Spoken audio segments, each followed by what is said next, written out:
Hər kəs evindən çıxa, Əli ibn Əbi Talib əleyhissalatu vəssalamın oğlu İmam Hüseyin əleyhissalamı ziyarət eləmək məqsədi ilə evindən çıxa. İnkanə maşiyən, əgər ayaqla gedə, kətəbəllah ləhu bi kulli xutbətin həsənətən. Hər addımına bir həsənə yazar və hətta biha muhyə ənhu səyyiətən və hər addımına bir günahını məhv eləyib aradan aparar. Diqqət edin.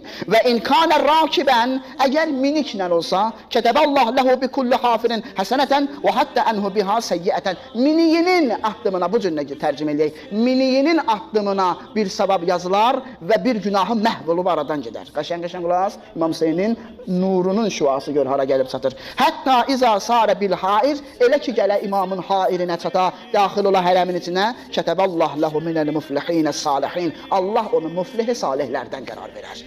Balaca mətləb dövrə, diqqət eləyərsiniz, ardını gətirəcəyəm. Və izə qəza mənasikəhu kətəbəllah minəl faizin. Elə ki deyir, artıq ayrılır, artıq o əməlləri yerinə yetirir, orada müəyyən əməllər ki var, onları yerinə yetirir. Allah təbarəkə və teala onu faizlərdən qərar verir. Faiz, Quranda gələcəyəm birazdan üstünə, feyzə çatanlardan.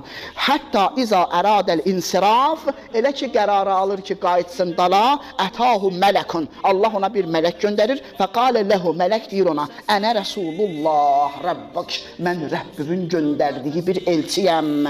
Yuqri'ukə əs-səlam, Allah sənə salam göndərir və yəqulu ləkə və sənə deyir, istənifil əməl, həyatını yenidən qur, fəqət qufirə ləkə maməza. Keçmişdən neynəmişin hamısı bağışlandı.